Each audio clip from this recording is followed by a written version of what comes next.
Good afternoon সবাইকে। তো আজকে যেহেতু ছিল সোমবার, তো সোমবার আর মঙ্গলবার এই দুদিন আমাদের নিরামিষ খাওয়া হয়। তো আজকে ভেবে উঠতে পারছিলাম না যে কি করব। তারপর ভাবলাম যে আলু পটলের রসা করব। তো আজকে আমি করেছিলাম আলু পটলের রসা, তারপর উচ্ছে দিয়ে ডাল, তারপর পাঁপড় ভাজা।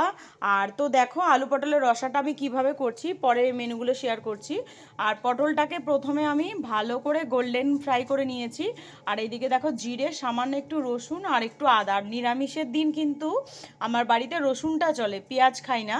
আর তারপর দেখো যেহেতু পটলটা ভাজা হয়ে গিয়েছিল, তারপর আমি আলুটাকে ভেজে নিয়েছি আর কড়াতে তেলের মধ্যে দিয়ে দিয়েছিলাম জিরে ফোড়ন। এটাতে বেশি কিছু লাগে না, অথচ খেতে এত টেস্টি হয়, মানে অসাধারণ লাগে জিনিসটা খেতে। তো আর পটলটা বলতে পারো যে বন্ধুরা বরাবরই আমার ফেভারিট। আর যে মশলাটা আমি মিক্সিতে পেস্ট করেছিলাম, তো জিরের পর ওটা দিয়ে দিলাম। আর একে একে হলুদ, নুন, লঙ্কার গুঁড়ো, কাশ্মীরি লঙ্কার গুঁড়ো সামান্য দিয়ে দিয়েছিলাম।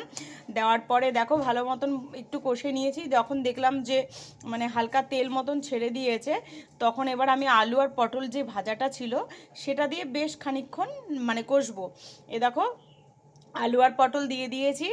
আলু পটল দিয়ে দেওয়ার পর বেশ খানিকক্ষণ আমি কষে ওর মধ্যে সামান্য জল দিয়ে চাপা দিয়ে দিয়েছিলাম।